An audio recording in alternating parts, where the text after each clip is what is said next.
Hello बच्चों। अब यहाँ बहुत सारी कहानी दी गई है। क्वेश्चन तो एग्जैक्टली स्टार्ट यहाँ से होगा।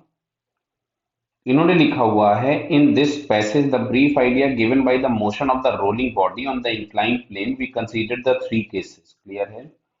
पहला, जब सरफेस स्मूथ है।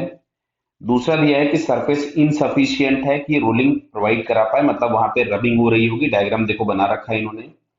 तीसरा दिया है friction is sufficient so that pure rolling motion occurs. Clear है?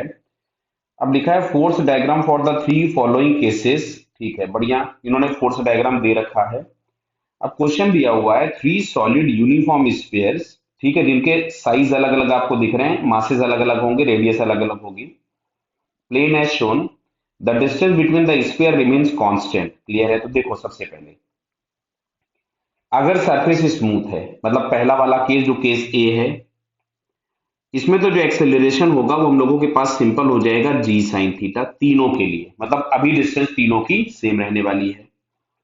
अच्छा, बी वाले में जो एक्सेलरेशन होगा वो आपके पास हो जाएगा g sine theta minus of mu g cos theta. यहाँ पे भी तीनों के लिए एक्सेलरेशन सेम होगा।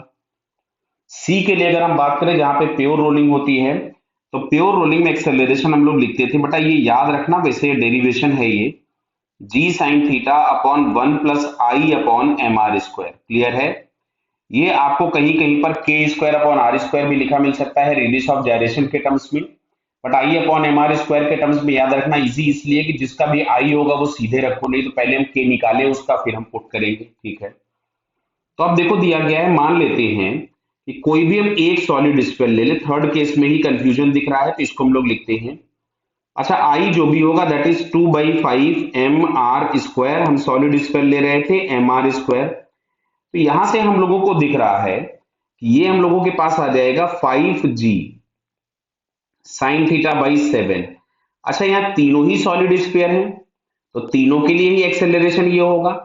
प्योर रोलिंग के केस में अगर स्लिपिंग हो रही थी तो तीनों के लिए एक्सेलरेशन ये होगा, और अगर स्मूथ था तो तीनों के लिए एक्सेलरेशन ये होगा। तो हमको दिख रहा है कि सभी केसेस में एक्सेलरेशन सेम है, वेलोसिटी सेम है।